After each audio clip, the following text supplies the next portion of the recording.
Assalamualaikum warahmatullahi wabarakatuh. Salam pembelajar buat teman-teman semua, khususnya teman-teman semua di kelas 4, karena pada kesempatan kali ini kita akan membahas soal PAT atau penilaian akhir tahun, muatan pelajaran tema 6 buat teman-teman semua kelas 4 yang belum nonton video lainnya, baik itu pembahasan tentang matematika, pembahasan tentang soal PAT, PAI, atau tema yang lainnya, nanti silakan teman-teman semua cek linknya di deskripsi atau di akhir video. Ya. Sebelum lanjut menonton, nanti silakan teman-teman semua di-share dulu video ini agar teman-teman yang lain bisa ikut belajar di channel YouTube Ginsing. Oke, sekarang kita langsung saja ke pembahasan soal nomor 1.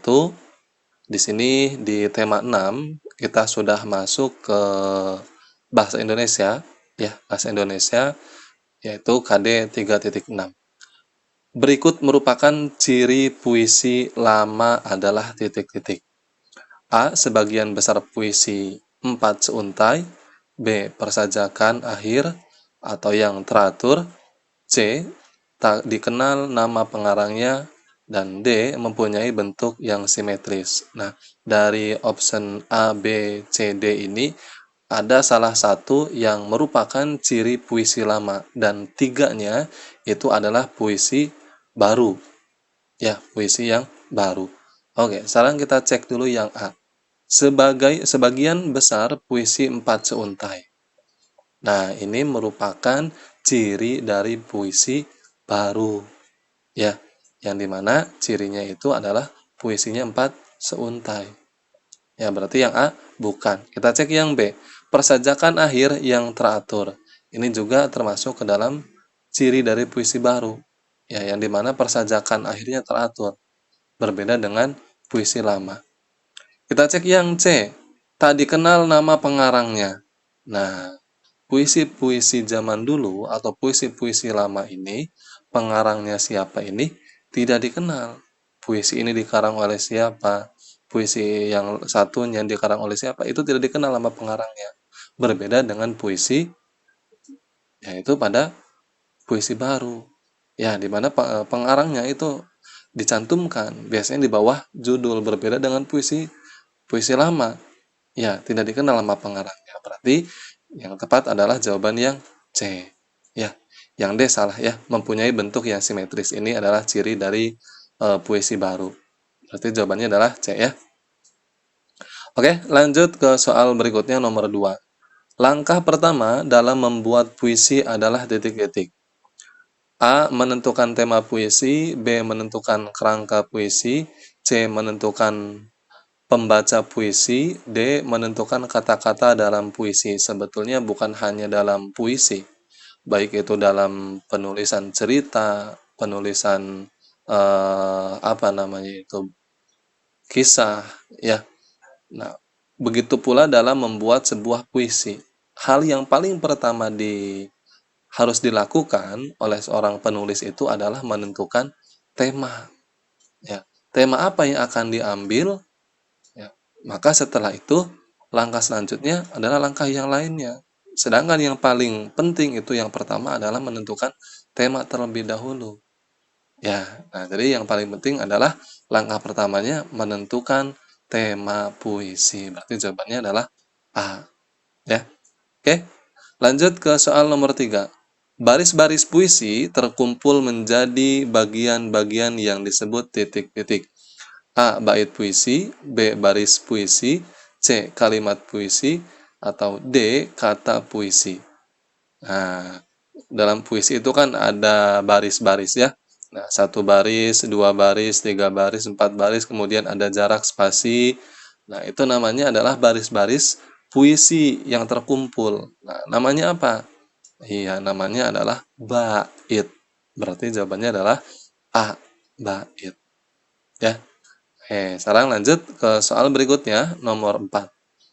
Puisi terdiri atas kumpulan kata yang tersusun menjadi titik-titik. Nah, ini masih tentang puisi ya.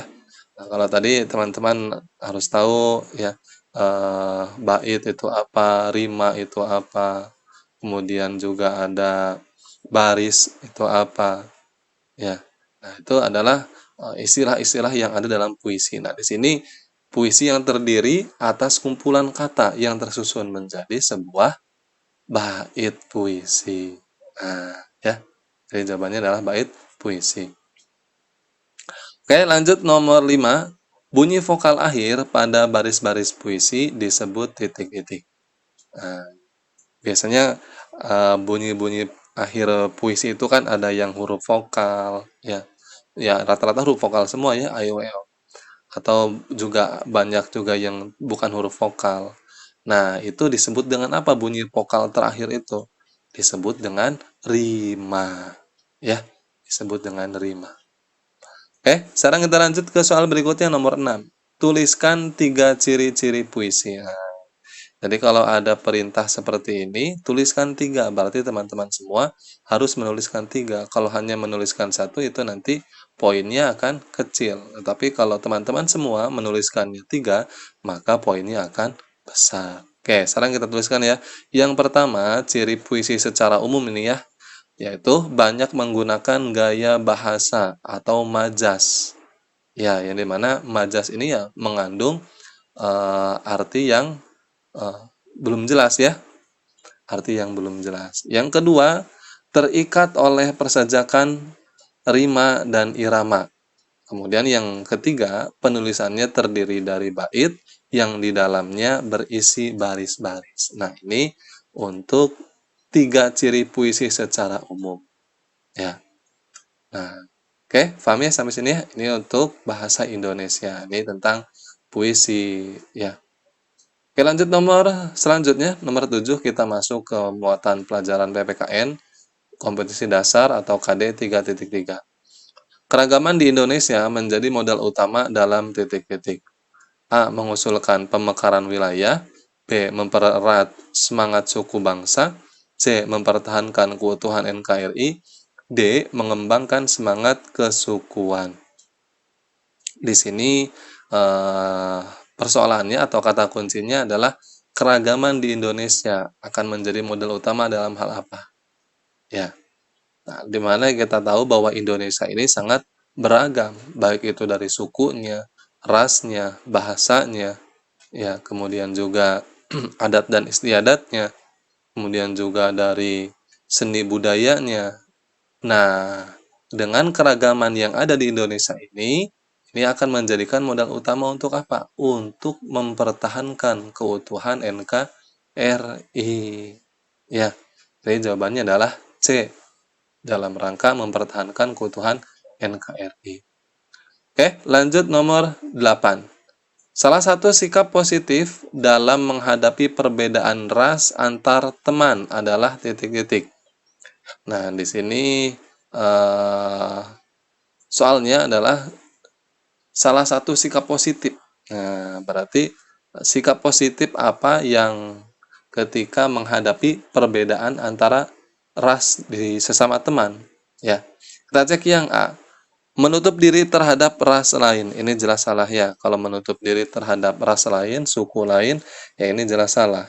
Ya, tetapi kita harus membuka diri bahwa banyak sekali teman di luar sana yang memiliki ras yang berbeda atau suku yang berbeda, maka jangan menutup diri, akan tetapi harus membuka diri ya. Berarti yang A salah ya, kita cek yang B.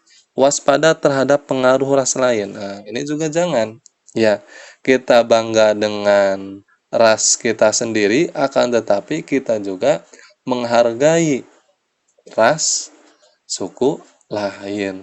Ya, bukan hanya menghargai akan tetapi membuka diri, belajar tentang ras orang lain. Nah, seperti itu ya. Berarti yang B salah ya. C, membatasi pergaulan dengan apa ini? Tidak ada lanjutannya ya. Nah, ini juga salah. Jangan sampai membatasi pergaulan. Kita bebas bergaul dengan siapa saja. Kita bebas bergaul dengan suku mana saja. Ya, tidak usah dibatasi. Nah, ini yang berarti yang C jelas salah ya. Kita cek yang D, bergaul tanpa mempermasalahkan ras lain, perbedaan ras. Nah, ini berarti jawabannya adalah yang D, yang bergaul tanpa mempermasalahkan ras lain. Ya, dengan siapa saja kita harus bergaul. Oke, kita lanjut ke soal berikutnya nomor 9. Ras melanosoid, ras melanosoid antara lain mendiami daerah titik-titik. Nah, ini ras melanosoid ini sebetulnya ada di Australia dan di Indonesia ya, dan masih banyak lagi. Nah, kebanyakannya itu ada 70% ada di Indonesia tepatnya, yaitu di Papua. Ya, tepatnya di Papua. Sisanya ada di Australia, kemudian juga ada Papua Nugini, ada juga Vanuatu, dan lain sebagainya. Tapi 70%-nya atau persentase terbesarnya itu ada di Papua. Berarti jawabannya adalah ras melanosoid ini mendiami daerah Papua. Ya, jadi jawabannya C. Oke, sekarang kita lanjut ke soal berikutnya nomor 10. Setiap suku di Indonesia memiliki ciri fisik yang titik-titik. Nah, sudah jelas ya. Ciri fisik suku yang ada di Indonesia ini, baik itu suku Jawa dengan suku Sunda, ini akan berbeda ciri fisiknya. Kemudian juga dengan ciri fisik orang Batak, ini juga akan berbeda. Nah, berarti jawabannya adalah berbeda. Ya, jawabannya berbeda. Oke, lanjut nomor 11. Umat agama Hindu merayakan hari raya titik-titik. Nah, teman-teman semua harus harus hafal ya nama-nama agama yang ada di negara kita di Indonesia, agama-agama yang diakui oleh negara kita beserta nama kitabnya, kemudian hari rayanya, ya. Karena biasanya teman-teman semua ketika di sekolah, oh sekarang libur, libur apa? Ya, nah ternyata hari raya Waisak atau hari raya apa namanya itu Natal atau hari raya Nyepi, nah itu ada semua di kalender ya. Nah, teman-teman semua harus tahu ya. Nah, di sini adalah tentang agama Hindu. Nah, hari rayanya hari raya apa? Betul, hari raya adalah hari raya Nyepi. Ini umumnya paling besarnya itu adalah di ya Pulau Dewata atau di Bali ya. Oke, sekarang kita lanjut ke soal nomor 12. Sebutkan 4 agama dan contoh hari perayaannya. Oke. Nah, ya salah satunya ini ya, Hindu adalah hari rayanya Nyepi. Kita tulis Islam Idul Fitri, Kristen Natal, Hindu Nyepi, Buddha Waisak. Nah, ini 4 contoh perayaan hari raya dan agama yang ada di Indonesia. Oke, paham ya sampai sini ya? Nanti silakan teman-teman dihafalkan lagi. Nomor 13 kita masuk ke muatan pelajaran ilmu pengetahuan alam atau IPA kompetensi dasar 3.2. Nomor 13, proses metamorfosis pada belalang setelah bertelur adalah titik-titik. Nah, apakah belalang ini termasuk metamorfosis sempurna atau tidak? Nah, untuk belalang, ternyata teman-teman semua, kalau teman-teman semua masih ingat apa yang dijelaskan oleh ibu guru atau bapak gurunya di kelas, belalang ini termasuk ke dalam hewan yang metamorfosisnya tidak sempurna. Artinya, belalang ini ketika hewan tersebut metamorfosisnya tidak sempurna, maka urutannya itu adalah dari telur, kemudian nimfa, langsung ke imago atau dewasa. Nah, berarti dari belalang ini setelah telur itu apa? Nimfa. Ya, nimfa apa? Belalang ini yaitu nimfa tak bersayap.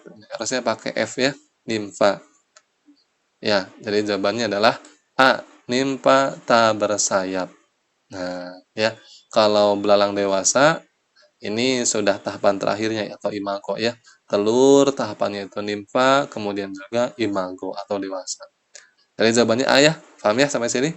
Oke, lanjut ke soal berikutnya nomor 14. Ular di sawah tidak boleh diburu hingga habis. Ular berguna untuk titik-titik. A. Menyuburkan padi. B. Mengurangi populasi ulat. C. Memangsa hama tikus. D. Menjaga sawah dari pencurian. Kira-kira yang tepat mana? Nah, di sini kaitannya tentang ular, jangan diburu. Ya, karena apa? Karena ular ini adalah rantai makanan yang harus satu kesatuan terpadu ada di daerah sawah. Yang pertama, di situ ada tikus. Tikus memakan padi. Ya, kemudian juga tikusnya dimakan oleh ular. Maka ketika ular diburu, maka hama tikus akan berkeliaran. Akan tetapi ketika ular tidak diburu, maka akan seimbang antara rantai makanan tikus, ular dan lain sebagainya. Maka jawabannya adalah untuk mengurangi atau untuk memangsa hama tikus. Ya, atau kalau ada jawaban lain yaitu untuk mengurangi tingkat kenaikan tikus ya. Nah, jadi ular ini ya mangsanya tikus ya. Urutan rantai makanannya di sawah itu kan padi dimakan oleh tikus, tikus dimakan oleh ular, ular dimakan oleh elang, elang dimakan oleh zat pengurai. Ya, jadi seperti itu jawabannya. Oke, sekarang kita lanjut ke soal berikutnya nomor 15. Hewan yang mengalami perubahan bentuk dalam siklus hidupnya berarti mengalami titik-titik. Ya, ini tidak jauh dari soal nomor 13. Ya, jadi hewan ini yang mengalami perubahan baik dari bentuknya, kemudian juga dari ukurannya, kemudian juga dari bagian tubuh lainnya. Ini akan mengalami perubahan. Nah, dari perubahan itu namanya apa? Namanya adalah metamorfosis. Jadi jawabannya adalah A. Ya. Oke, paham ya sampai sini ya? Oke, sekarang kita lanjut ke soal berikutnya nomor 16. Berudu bernapas menggunakan titik-titik. Nah, berudu. Tahu teman-teman berudu? Berudu ini ya katak kecil ya atau kodok yang masih kecil. Jadi urutan dari katak itu kan eh, telur, ya kemudian juga berudu, ya kemudian juga setelah itu berudu berekor, katak berekor ya, kemudian berubah lagi, ya. Nah itu urutan dari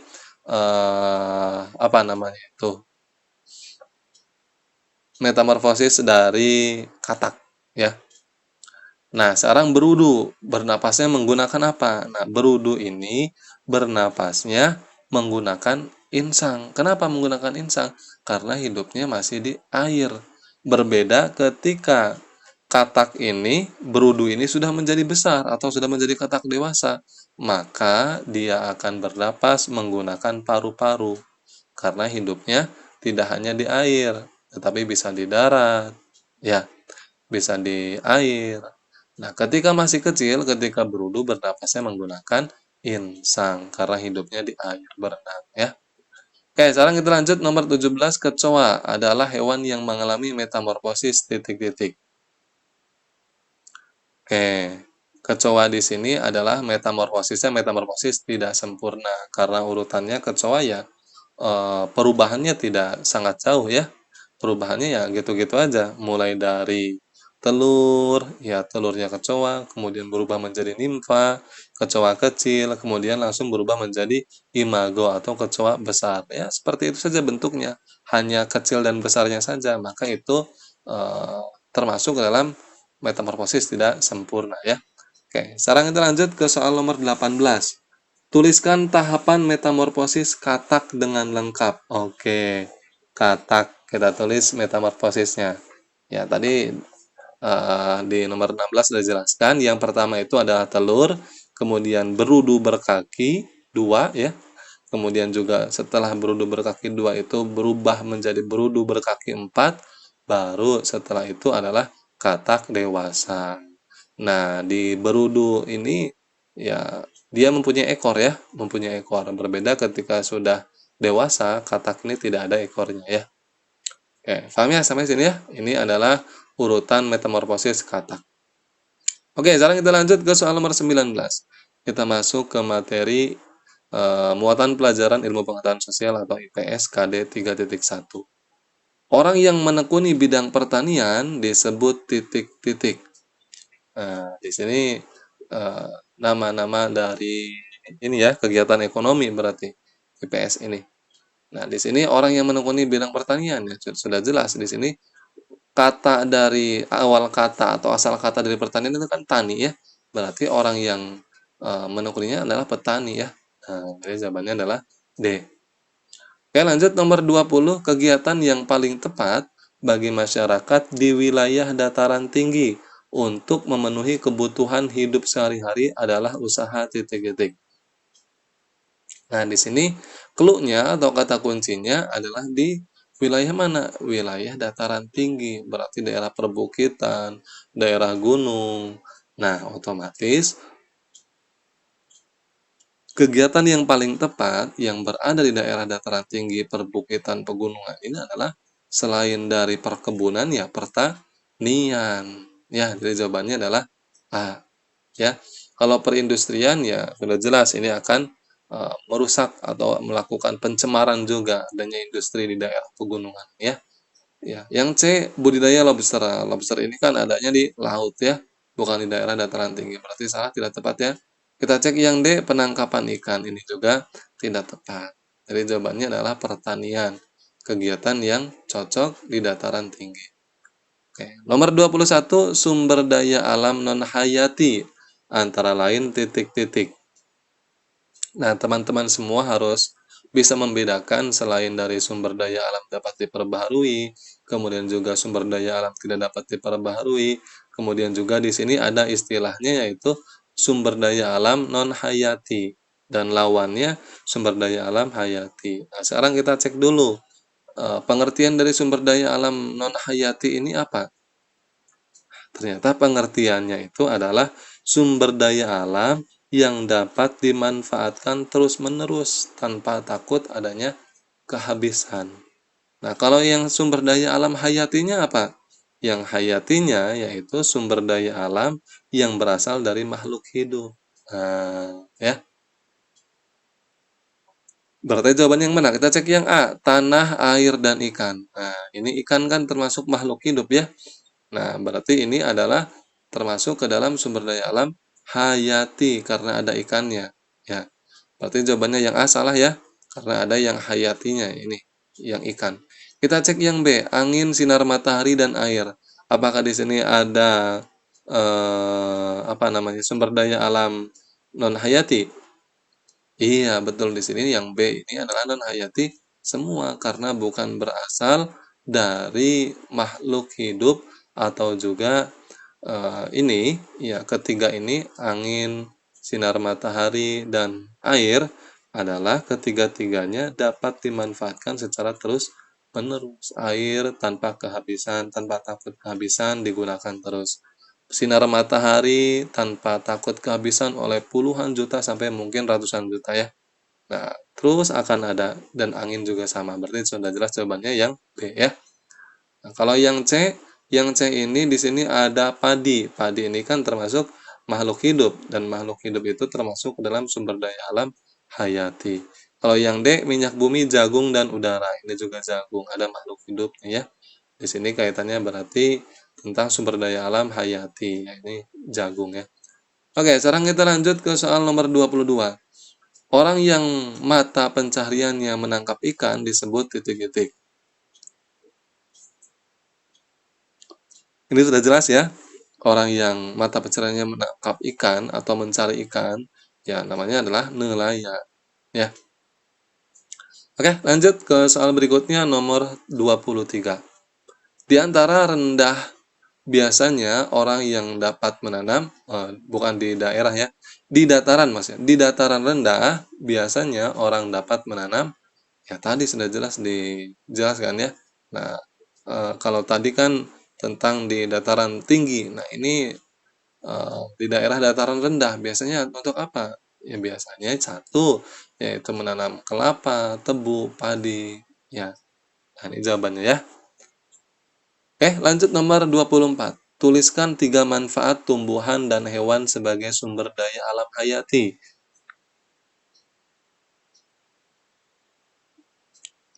Nah, teman-teman harus bisa membedakan tadi ya pengertiannya dari sumber daya alam hayati dan non hayati. Nah, di sini sumber daya alam hayati berarti sumber daya alam yang tanpa takut akan kehabisan atau juga bisa dimanfaatkan secara terus-menerus. Ya.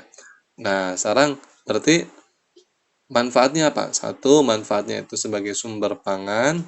Ya, yang kedua sebagai sumber sandang. Yang ketiga sebagai sumber kesehatan. Ya. Oke, lanjut. Soal nomor 25, kita masuk ke SBDP. KD 3.2. Lagu Indonesia Pusaka dinyanyikan dengan tempo titik-titik.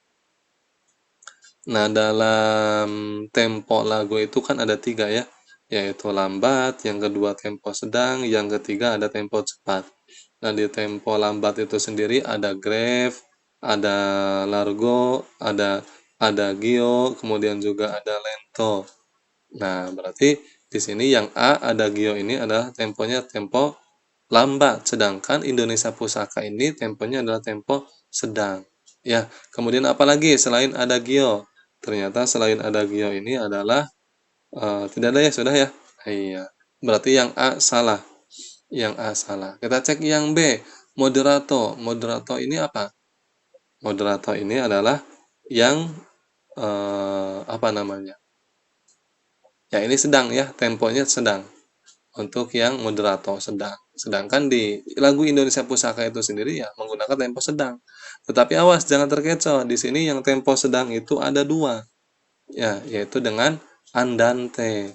Nah, andante dengan moderato. Tetapi teman-teman jangan terkecoh. Nah, Indonesia Pusaka ini yaitu temponya tempo moderato. Jadi jawabannya adalah B. Ya. Kalau cepat, cepat ini apa saja? Tempo cepat. Di sana ada allegretto, ada allegro, ada vivace, ada presto. Ini adalah untuk tempo yang cepat ya. Oke, lanjut ke soal nomor 26. Lagu dengan tempo andante dinyanyikan dengan tempo titik-titik. Tadi sudah dijelaskan ya andante. Andante ini hampir sama dengan moderato. Ya, andante ini adalah uh, tempo yang sedang. Ya, sedang. Sama saja dengan moderato ya. Sama saja dengan moderato. Berarti jawabannya adalah C, sedang. Paham ya sampai sini ya? Oke, paham. Kita lanjut ke soal nomor 27. Tuliskan pengertian tempo lagu. Nah, tempo lagu ini pengertiannya apa? Ya, pengertian dari tempo lagu itu adalah tanda cepat lambatnya lagu saat dinyanyikan. Nah, biasanya ketika menjadi seorang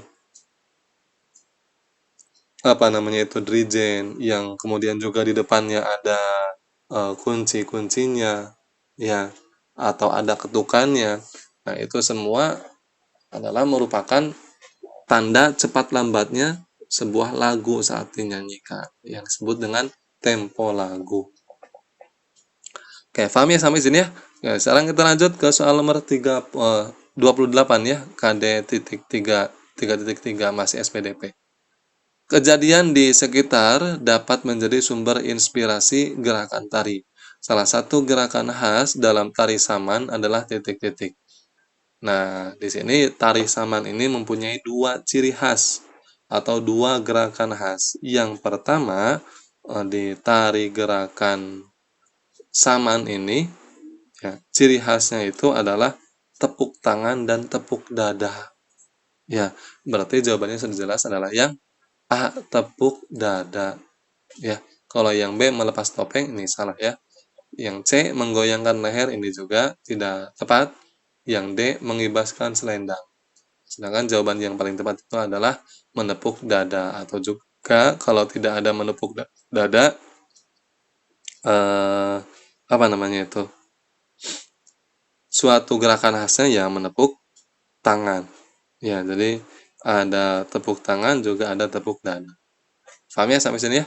Oke, sekarang kita lanjut ke soal nomor 29. Tari yang berasal dari Nanggro Aceh Darussalam adalah titik-titik. Nah, selain Bungo Jumpa, kemudian juga ada tari lain yang berasal dari Nanggro Aceh Darussalam atau NAD ya. Nah, kita cek yang A, lilin, tari lilin. Tari lilin ini berasal dari mana? Ternyata tari lilin ini berasal dari Sumbar atau Sumatera Barat. Nah, sekarang kalau yang B, tari kecak, ya kita sudah tahu. Tari kecak ini yang membuat sebuah pola lantai lingkaran, kemudian juga di sana ada banyak sekali yang berdoa, ya, sambil menyanyikan ca ca ca ca ca ca ca, ca, seperti itu ya. Itu tari kecak ya. Nah, berarti berasal dari Pulau Dewata atau Bali.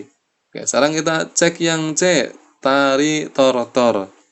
Nah, tari tortor ini masih dari Sumatera, sama dengan tari lilin, akan tetapi tortor ini adalah bedanya Sumateranya Sumatera Utara atau Batak. Ya. Nah, kita cek yang D, sedati. Sedati ini berasal dari mana? Sedati ini berasal dari NAD, Nanggro Aceh Darussalam. Berarti jawabannya adalah D ya. Ya, paham ya? Sekarang kita lanjut ke soal nomor terakhir. Nah, masih SBDP 3.4 KD-nya. Kita baca soalnya. Berikut unsur yang harus diperhatikan dalam membuat mozaik adalah titik-titik. Teman-teman tahu kan mozaik? Mozaik itu ya menempel. Menempel telur, cangkangnya yang sudah dikasih lem, kemudian ditempel ke pola yang ada di kertas. Nah, ini adalah pengertian dari unsur dalam membuat sebuah apa namanya itu gambar ya, itu namanya mozaik. Nah, ini unsurnya apa yang harus diperhatikan? Yaitu unsurnya teknik dalam pembuatannya, bukan gambarnya yang harus diperhatikan, bukan juga komposisi warna, bukan, tetapi yang paling tepat yaitu teknik pembuatannya. Deh, ya. Mudah-mudahan bermanfaat buat teman-teman semua. Jangan lupa di-share video ini sebanyak mungkin dan mudah-mudahan teman-teman semua mendapatkan nilai di atas KKM semua ya. Jangan sampai yang ada di bawah KKM atau terlebih ketika teman-teman tidak lulus. Jangan sampai ya. Oke, terima kasih. Salam pembelajar. Wassalamualaikum warahmatullahi wabarakatuh.